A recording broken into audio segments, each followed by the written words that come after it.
వినడానికి ప్రయత్నం చేయండి. దేవుడి కృపను బట్టి మొన్న సంవత్సరం నేను 2వ మాట చెప్పడం జరిగింది, అంతకుముందు సంవత్సరం 5వ మాట చెప్పడం జరిగింది.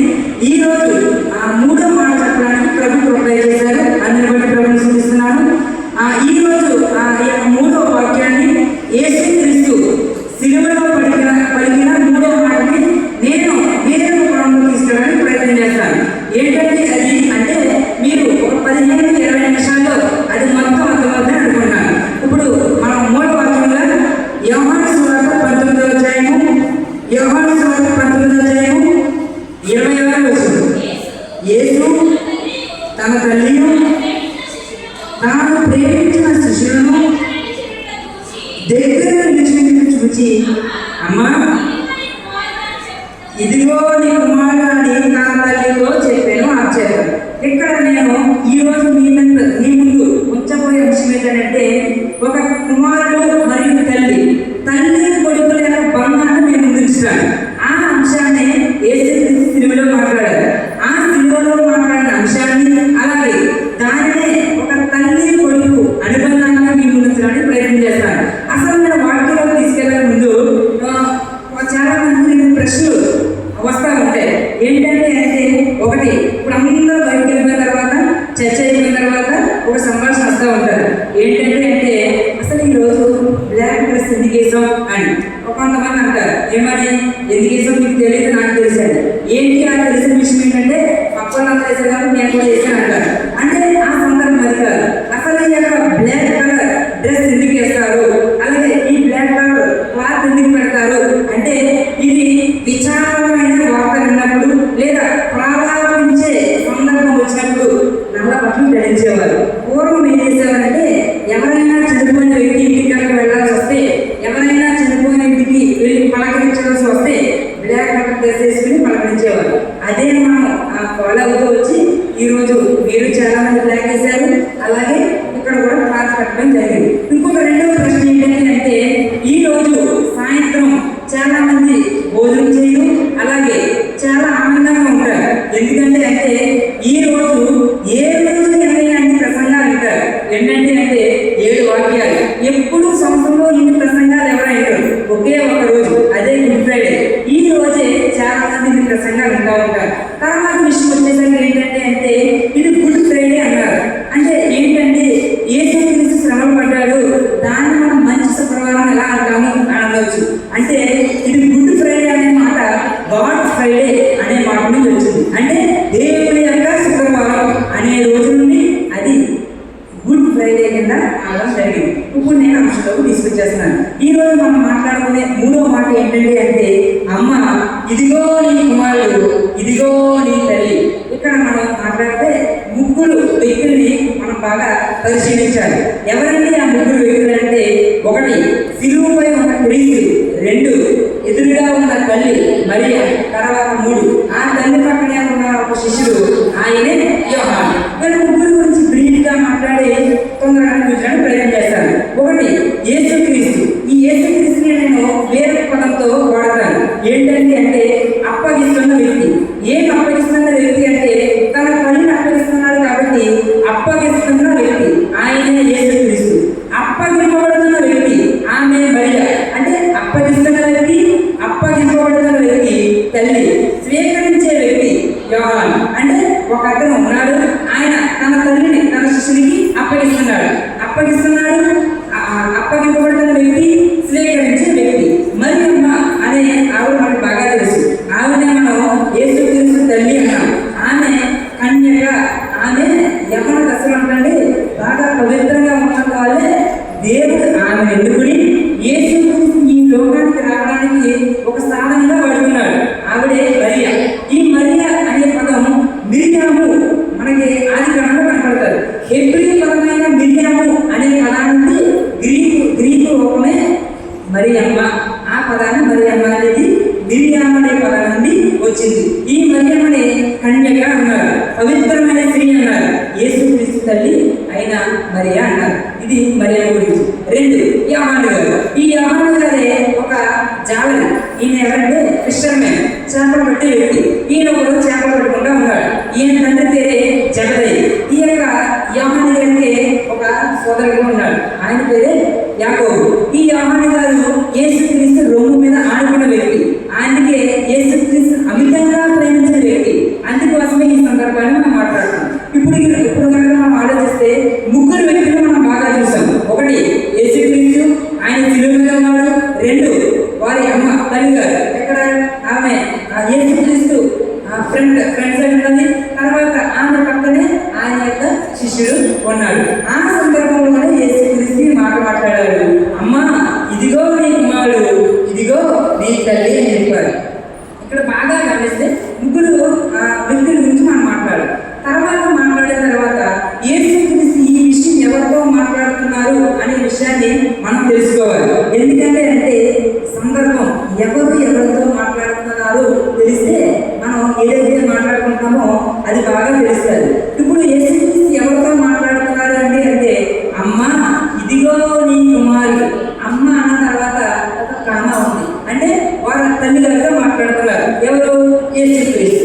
ఇక్కడ మనం కనుక బాగా ఆలోచిస్తే యేసుక్రీస్తు ముద్దే మనకలాగా చాలా ఈజీగా మాట్లాడలేదు. ఎందుకంటే ఆయన శిలువ మీద ఉన్నారు. శిలువ మీద మనం బాగా గుర్తుపెట్టుకోండి. మనం ఎప్పుడైనా ఆక్సిజన్ పీల్చుకోవాలంటే ఎలా పీల్చుకోవాలండి? ఇలా పీల్చుకోవాలి. అదే శిలువ మీద ఉన్నప్పుడు చాలా కష్టం. ఎందుకంటే కాళ్ళ మీద మెగ్గులు ఉన్నాయి, రెండు చేతులకి మెగ్గులు ఉన్నాయి. ఎవరైనా గాలి పీల్చుకోవాల్సి వస్తే ఇక్కడ కొన్ని రకాల మజిల్స్ ఉంటాయి. అదే డయాఫ్రామ్ అన్నారు, ఎక్స్టర్నల్ ఇంటర్కోస్టల్ మజిల్స్ అన్నారు. ఇవి మనం గాలి పీల్చుకున్నప్పుడు ఇది పైకి లెగిస్తుంది, తర్వాత ఇది కిందకు వస్తుంది. అంటే శిలువ మీద ఉన్న వ్యక్తి ఎంత కష్టం అనుభవించి ఆ యొక్క మాట ఫలితాలు మనం గ్రహించాలి. ఆ మాట నా దగ్గర గ్రహించాలి, మీరు అన్నిటికీ చూడద్దు. ఆ మాట మనం గ్రహించే సందర్భంలో ఒక విషయం గమనించాలి. ఏంటంటే ఆ విషయమే బాధ్యత కలిగిన మాట. యేసుక్రీస్తు తన తల్లి మీద బాధ్యతతో ఈ మాట మాట్లాడారు. ఏమని మాట్లాడారంటే అసలు ఈ సందర్భం గురించి మాట్లాడితే బాగా గమనించండి. ఈ సందర్భం గురించి మాట్లాడితే యేసుక్రీస్తు తన తల్లితో తన జీవితకాలంలో చాలాసార్లు మాట్లాడుకోవచ్చు, కానీ బైబిల్లో 3 సార్లు తన తల్లితో మాట్లాడాలని చూపించారు. అందులో మొదటి యేసుక్రీస్తు 12 సంవత్సరాల వయసులో తన తల్లితో మాట్లాడారు. ఆమె తల్లి వచ్చి అన్నాడు, ఏమని? బాబు నేను ఎదుర్కొన్నాను, ఇంటికి వెళ్ళిపోయాను, వచ్చావు మీ నాన్న, నేను నువ్వు రావాలి కదా అంటే ఆయన అన్నాడు. ఏమని? అమ్మ నాకు ఏం చేయాలో తండ్రి పని నేను వచ్చాను, అందుకు నేను ఇక్కడ ఉన్నాను అన్నాడు మొదటిసారి. రెండోసారి ఆయన తల్లి కొడుకు అంటే అమ్మ తన కుమారుడు పెళ్లికెళ్తే అక్కడ ద్రాక్షారసం అయిపోతే యేసుక్రీస్తుకి తన తల్లి వచ్చేది. ఏమని? బాబు ద్రాక్షారసం అయిపోయింది, ఏదో చేయండి. అప్పుడు యేసుక్రీస్తు అన్నారు, అమ్మ నాకు సమయం ఇంకా రాలేదు, నువ్వు కంగారు పడదు, నేను సమస్తము దేవుడి యొక్క కృపను బట్టి ఆయన సహాయం చేయగలరు అని రెండోసారి మాట్లాడారు. ఇక మూడోసారి వచ్చి మాట్లాడితే ఈ యొక్క శిలువ మీద మాట, అదే బాధ్యతతో కూడిన మాట. ఎందుకు బాధ్యతతో కూడిన మాట అంటే బాగా గమనించండి. ఇప్పుడు బాగా గమనించండి. తల్లిని చూసుకునే బాధ్యత ఎవరు చెప్పండి? తండ్రిది. ఎందుకని? తల్లిని చూసుకునే బాధ్యత తండ్రిది. ఎందుకంటే వాళ్ళిద్దరు ఏక శరీరంగా ఉంటారని మనకు బాగా తెలుసు, వాళ్ళు మనల్ని పెంచుతారని తెలుసు. అలాగే తండ్రి తల్లిని తన కుటుంబాన్ని ఏం చేయాలి? పోషించాలి. అట్టి రీతిగానే తండ్రి యొక్క బాధ్యత కలిగి ఉండాలి. ఇక్కడ యేసుక్రీస్తు ఎందుకు ఈ బాధ్యత వచ్చిందండి అంటే ఇక్కడ బాగా గమనించండి. నా యొక్క ఆలోచన ప్రకారం ఆ సమయానికి యేసుక్రీస్తు యొక్క తండ్రి గారు ఆయన యోసేపు గారు చనిపోయి ఉండవచ్చు. ఎందుకని అంటే యేసేపు గారే తన తల్లి యొక్క బాగా గమనించండి భార్య వహించలేనప్పుడే కొడుకు వస్తారు. బాగా గమనించారండి. భార్య యొక్క బాధ్యత ఎవరు వహించాలి? భర్త వహించాలి. భర్త చనిపోతే తన కుమారుడికి ఇస్తారు. ఆ రోజు ఇదే చెప్పండి. ఏంటని చెప్పమంటే ఒక పెద్ద కుమారుడు ఎవరైతే కుమారుడు ఉన్నాడో ఆ కుమారుడు తన తల్లికి ఏమైనా తీర్చాలి. అదేవిధంగా తన కుమారుడు కూడా చనిపోతే ఆ బాధ్యతను వేరే వాళ్ళకి అప్పగించాలి. ఆ బాధ్యత అప్పగించడమే యేసుక్రీస్తు అప్పగించారు. ఏమని? అమ్మా ఇదిగో నీ కుమారుడు. తర్వాత ఏమంటున్నాడు? అమ్మా ఇదిగో నీ తల్లి అన్నాడు. ఇక్కడ బాగా గమనించండి. బాధ్యతతో కూడిన మాట ఆయన ఆ రోజులో మాట్లాడారు. ఇప్పుడు గమనించండి, ఈ రోజుల్లో కనుక మనం చూస్తే ఇలాంటి బాధ్యత తన యొక్క కుమారులు కలిగి ఉన్నారా? బాగా ఉద్యోగస్తులే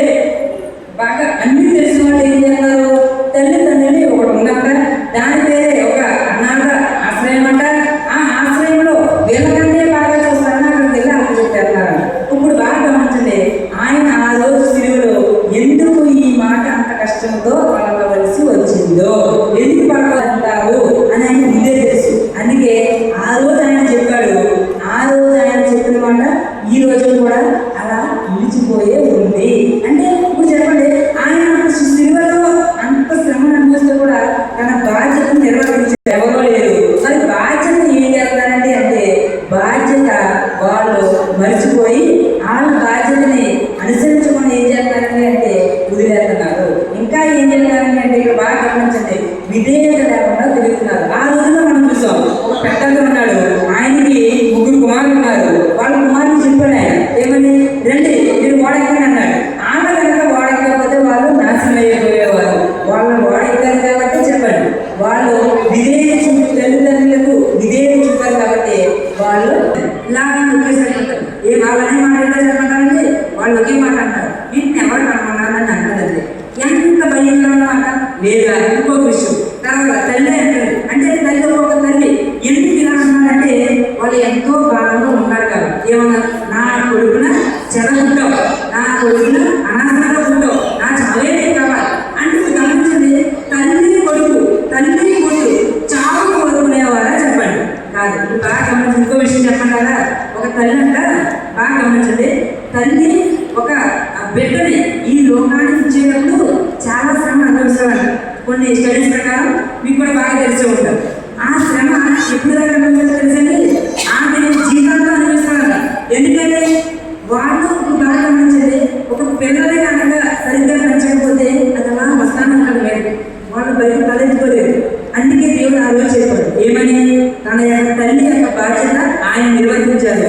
అదే విధంగా మనం వేరే మాటలో చూస్తే ఆమె యొక్క తల్లి కూడా ఆయనను అలాగే పెంచి ఉండవచ్చు. అదే మనం మాట్లాడుకున్న 3వ మాట, అదే అమ్మా ఇదిగో నీ కుమారుడు, ఇదిగో నీ తల్లి. ఇదంతా ఎందుకు చెప్పారండి అంటే, యేసుక్రీస్తు కొన్ని నిమిషాలు చనిపోబోతున్నాడు కాబట్టి ఆయన తన శిష్యుడికి చెప్పాడు, ప్రియమైన శిష్యుడు ఆయన యోహాను గారు చెప్పారు ఏమని, ఇదిగో నీ తల్లి. ఈమె ఇప్పుడు దాకా నా తల్లి ఉంది కదా, నా తల్లి యొక్క బాధ్యతను అప్పగించుకో. ఎందుకో తెలుసా, నేను కొంతసేపులో కొన్ని నిమిషాలు మరణిస్తున్నాను. అందుకు నా తల్లి బాధ్యతని నేను నిర్వర్తించగలగా, నా తల్లి బాధ్యతని నిర్వర్తించలేకపోతున్నాను. ఎందుకని నా స్థలం అయిపోయింది కాబట్టి నా యొక్క తల్లి యొక్క బాధ్యత నువ్వు తీసుకున్నాడు. యోహాను ఏమాత్రం చెప్పండి, ఏమాత్రం వెనకాడకుండా తన యొక్క తల్లి బాధ్యత తీసుకుని బాధ్యత నిర్వర్తించాడు. అదే 3వ మాట. ఇంకా ఏం చేశారంటే యేసుక్రీస్తు లేఖనాలను నెరవేర్చాడు. ఒక 5 నిమిషాలు చూపించేస్తాను. ఏ లేఖనాలు అని అంటే అనుభవ వాక్యం చదువు. ఏంటంటే అనుభవ వాక్యం అంటే, నీవు భూమి ఈ రోజులో సన్మానించేవారు ఉన్నారా అంటే ఉన్నారు. కానీ ఇక్కడ బైబిల్లో చెప్పిన వారు వేరే విధంగా సన్మానించారు, ఈ లోకంలో వేరే విధంగా సన్మానిస్తున్నారు. ఆ సన్మానమే కొట్టుడు సన్మానం. ఎలా సన్మానిస్తున్నారండి అంటే, తల్లిని రోడ్డు మీద తీసుకొచ్చి కొడుతున్నారు, తండ్రిని రోడ్డు మీద వచ్చి ఈడ్చుకుంటూ తీసుకెళ్ళి అక్కడ పడేస్తారు. ఎంత దౌర్భాగ్యమైన స్థితిలో ఉన్నామో బాగా గమనించండి. అందుకే దేవుడు ఆ రోజే చెప్పారు ఏమని, నా తల్లిని ఈ యొక్క బాధ్యత ఎక్కువగా నేను ఈ మాట మాట్లాడాను, నేను బాధ్యత వహించి నడుచుకోండి అని ఆ రోజు ఆయన చెప్పాడు. ఆయన చెప్పింది మనం నడుచుకునే వారిగా ఉండాలి. ఇది ఉదాహరణ చెప్పి ముగిస్తాను. నేను ఇప్పుడు చెప్పబోయే సందర్భం ఏంటంటే, పెద్ద భూకంపం వచ్చిందంటండి. భూకంపం వచ్చినప్పుడు ఏం జరిగింది, ఇల్లులు శిథిలాలు అన్ని పడిపోతాయి. పడిపోయిన తర్వాత పోలీసులు వీళ్ళందరూ వచ్చి ఏం చేస్తారంటే అవి నేర్పుతున్నారు. రాళ్ళు ఏదో పడిపోయాయో రాళ్ళు ఎక్కిస్తా, ఇంకా ఎవరైనా జనాలు నిలుపుకున్నారా లేదా చూస్తూ ఉంటుంటే కొంతమంది పోలీసులు వచ్చారు, కొన్ని రాళ్ళు ఉన్నాయి, రాళ్ళు వేస్తున్నారు. రాళ్ళ కింద ఒక ఆవిడ చనిపోయింది.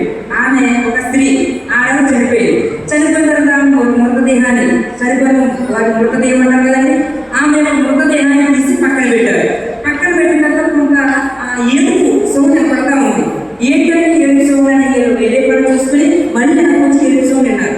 ఏంటంటే అని చూస్తే ఆమె యొక్క తల్లిని పక్కన చూస్తే దుప్పటి ఉందట. దుప్పట్లో చిన్న పాప ఉంది. ఆ పాప వయసు 3 నెలలు అంటారు. 3 నెలల పాపని తన తల్లి ఇలా పెట్టుకుని ఆమె కొడుకుందట. ఆ తల్లి ఏమో చనిపోయేది. తన కూతురికి ఏం తెలియదు, ఒకటి తెలుసు ఏమని, తన తల్లిని ఆసరాగా చేసుకుని నేను బ్రతకగలను అని ఆమె తెలిసి ఏం చేసిందంటే తన యొక్క తల్లి కూడా అలా ఉంది. తన తల్లి ఏమో చనిపోయింది. చనిపోయిన తర్వాత ఆ యొక్క వ్యక్తిని అంతా చూసారా, ఎవరైతే ఎవరైతే వ్యక్తులు పోలీసులు ఉన్నారో వాళ్ళందరూ ఏం చేశారంటే ఆ సందర్భం చూశారు. ఆ సందర్భాన్ని చూసి తొందరగా డాక్టర్ని పిలిపించి ఆ పిల్లలకి ఏమైనా ఎలా ఏమైనా కనుక ఆమెకి ఏమైనా ఇబ్బంది ఉన్నారని చూశారు. దేవుడి కుటుంబానికి ఏమి ఇబ్బంది లేదు, ఇబ్బంది ఏమి లేదని తెలిసిన వ్యక్తులు చాలా సంతోషం వ్యక్తం చేసి ఓన్లీ ఆమె యొక్క తల్లి ఏమైనా ఈ యొక్క బిడ్డ బ్రతికింది అనుకున్నారు.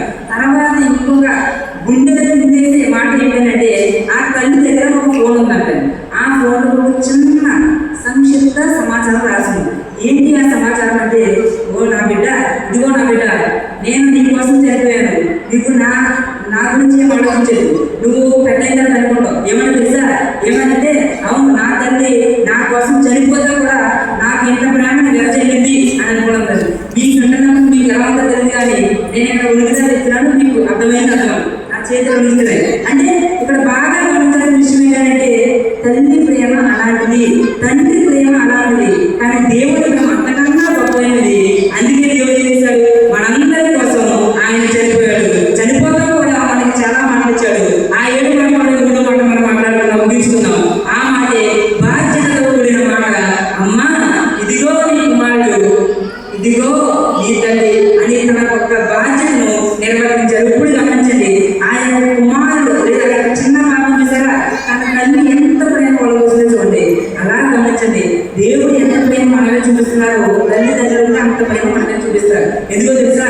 ఎందుకంటే అంటే దేవుడు తల్లిదండ్రులకు ఇచ్చాడు. ఏంటంటే మన యొక్క బాధ్యత నిర్వర్తించమని తల్లిదండ్రుల చేతుల్లో మనం పెట్టాడు.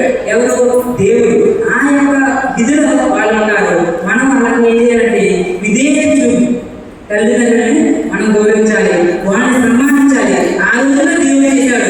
ఏం చేశాడండి అంటే తన యొక్క తల్లి యొక్క బాధ్యతను నెరవేర్చాడు.